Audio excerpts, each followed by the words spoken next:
He asked Emilia, who informed him that she was in Accra and have to meet him. He walked to the bathroom door, informing his wife that he'll be back soon. But Ella did not respond. She simply turned on the tap, letting it run like a wall between them, as James grabbed the car keys and rushed out of the house. He met Emilia a few minutes later at a quiet restaurant far away. James approached and she looking so worried. "What's going on?" he asked as Emilia began to cry all over again, informing him that she lost their pregnancy. James opened his eyes in shock as he never knew that she was ever pregnant. The word slammed him like a punch as James sank into the chair in disbelief. But she never told him that she was going to tell him before she finally lost it. The weight of betrayal is now too heavy to carry. He has to do something about the mess and decided to break it off with Emilia before things get out of hands. He informed her that they have to end the relationship, but Emilia flared up in anger. "This is the time I need you the most." James explained to her that whatever they had was a mistake. "I am married to your twin sister, for crying out loud," he said. Emilia blood boiled at the mention of her twin sister. "So you're now choosing her over me?" she asked James, who told her that there is no need to choose. "Even before I met you, I had chosen her. That's why she's my wife. Please stay away from us and never call my number again," he said to Emilia as he walked out of the restaurant, leaving her alone in her tears. Emilia returned to her hotel room in disbelief. She could not imagine that James would do this to her after all the beautiful moments they shared. She doesn't understand why this would happen, the man she loved. So she moves out of the hotel and drove to their house. Emilia arrived at the house, banging on their front door like a woman who is insane. Ella opened the door slowly, holding her newborn baby in one arm. She froze at the sight of her twin sister with a suitcase in hand. She gasped, "What are you doing in my house?" Emilia stepped inside without invitation. "I'm not leaving," she said. "He chose you fine, but I won't be pushed aside like I'm nothing." Ella laughed bitterly and began to speak. "So this is your plan? You betrayed me, and then move into my home like a stray dog." Emilia snapped on hearing this. "I have the same right as I am pregnant for him. So his blood runs inside of me as it does in you." Emilia in the moment lied to her sister that she is pregnant for James. She knew that this was the only way to break her sister and her so-called marriage. Emilia was ready to do everything within her power to have James, even if it meant lying. James, who was in the bathroom when everything occurred, emerged from the hallway and met Emilia in his home. His eyes widened in disbelief as he asked her what she was doing in his house. "I told you," Emilia said, staring back at him as he watched her speak. "If you won't choose me, then I'll stay right here. Let's see how long you can pretend to be a faithful man with two women under your roof." James did everything to send her away. But Emilia remained adamant. She picked her stuffs and moved into the master bedroom, her twin sister's matrimonial bedroom. James couldn't understand how he got himself into this mess. He should have listened to his wife when she warned him and asked him to stop the walk. He pleaded with his wife to give him some time to move her twin sister out of their home. Ella did not say a word to him. She just stood there boiling as she watched her twin sister Emilia throw her things out of her own bedroom. Ella quietly packed her things and moved into the guest room downstairs. Her husband, after much pleading, moved in with her as they both left Emilia to sleep in the master's bedroom alone. Night came and Emilia could not stand the thought of James sleeping on the same bed with her sister. She tossed and turned on the bed, thinking of how to break their marriage apart. The next morning, while Ella went to purchase toiletries from the supermarket, Emilia quickly prepared breakfast for James, who was still asleep in the guest room. She left a note on the table to make it seem like it was his wife Ella who prepared the breakfast, but James knew his wife would not drop a note after preparing breakfast, and not in a moment like this. Emilia walked away gently, waiting patiently for him to eat the food. A few minutes later, James walked out of the room and saw the breakfast. He read the note on the table. A second thought, perhaps my wife has forgiven me. He smiled and sat to eat. Immediately, he gulped down the tea.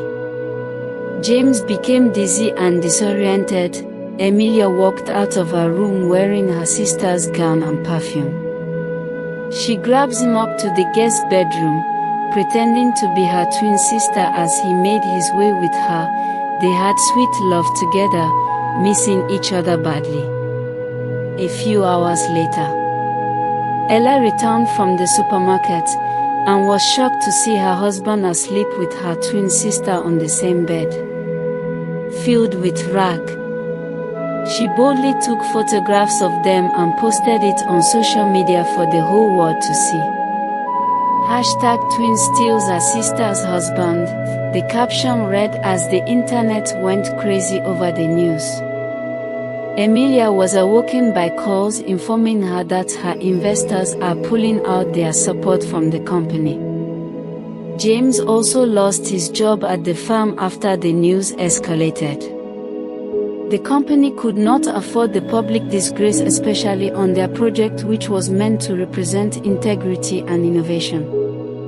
James was asked to resign quickly and all assigned contracts in connection to Emilia's home brand were immediately withdrawn. The news went viral, bloggers devoured the story. Most importantly, when they found out that James's wife, Ella, just had a child a few weeks ago. Ella could not contain her rage. She had lost everything and decided to dig deeper, spiritually, to find out why her twin sister has been a thorn in her flesh since childhood. So she visits a seer, and she was shocked. The seer revealed to her that her twin sister and herself were reincarnation of two sworn enemies who killed themselves in their previous lives. They returned again, but this time as twins. The seer warned her that if her twin sister dies, she will also die in few days after. He advises her to make peace with her twin sister to break the cycle of death repeating itself. Terrified, she now understood why she hated her twin sister so much. She left the shrine, the seer's words pounding in her ears as she made her way back to her car. Ella drove back to her house. Everything finally makes sense to her. The endless fight, it was a curse. A curse long before they were born. And she has to end it now, before it dragged them both to their early grave. Emilia had left back to the hotel in Accra. Ella searched and found her. As she arrived at the door, she gathered courage and knocked. Emilia, the guilt of what she had done, weighing down on her. When she heard the knock on the door, she rushed to check who it was and saw her twin sister Ella. She wondered, after all I've done to her, she came to me. Why are you here? Emilia asked her twin sister Ella. She entered and told her all that the seer said to her. We are not just sisters, we are reincarnated enemies who killed each other in our previous life. We returned as twins and bitterness followed us into this life. Now that we know the truth, it's better put a stop to the hatred that will eventually lead to our death. Emilia stood frozen, unsure if to believe her twin sister or not. But something within her believed every word that her twin sister had said. Ella was shocked, as her twin sister Emilia confessed that she drugged James on that day to make love with him in the room. "I wear your gown and perfume to lure him into sleeping with me, as James never wanted to have anything to do with me again. I also lied about being pregnant, hoping that you will leave your husband for me." She pleaded for forgiveness. Ella stood to the doorway, her breath caught in her chest. Her own blood can do this to her, and here she is, stripped of all pride, confessing every sin and lies. Ella's voice sank as she began to speak.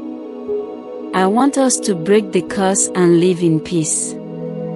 I have told you the absolute truth, and I've forgiven you already. If not, I wouldn't have come here at the first place, and because I deserve peace." Emilia stared at her sister shyly, unsure of what to say. And in that moment, in the brokenness, in the honesty, in the surrender, she no longer saw a rival. And Emilia was so grateful to her for her forgiveness. Ella also apologized to her sister for ruining her business, but Emilia smiled and said, "I deserve it." Emilia returned back to Kumasi and began to rebuild her business again from scratch. Slowly, with the help of a few loyal friends, she gradually built her home consultancy firm. And in Accra, Ella's life began to shift as well. James, deeply remorseful, spent every day trying to earn back her trust. He no longer worked with a big firm, but took several freelance jobs to support his family.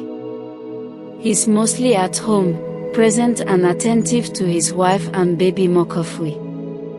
But Ella, forgiving doesn't mean forgetting.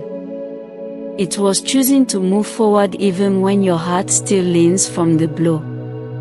So she lived each day, healing from the heartbreaks, and most importantly free from the curse. The message from this story teaches us that hurt can travel through generations, disguising itself as rivalry, jealousy, and pain until someone is brave enough to end the cycle. Sometimes those who hurt us the most are battling demons we cannot see or curses we do not know. But true healing begins when we choose peace over pride, truth over secret, and forgiveness over revenge. Not because others deserve it, but because we deserve peace and freedom. Thank you for staying with me till the end of our mother's story. If this tale touched you, please subscribe, like, and share, so more echoes can reach the world. Until we meet again, remember, the echoes never end.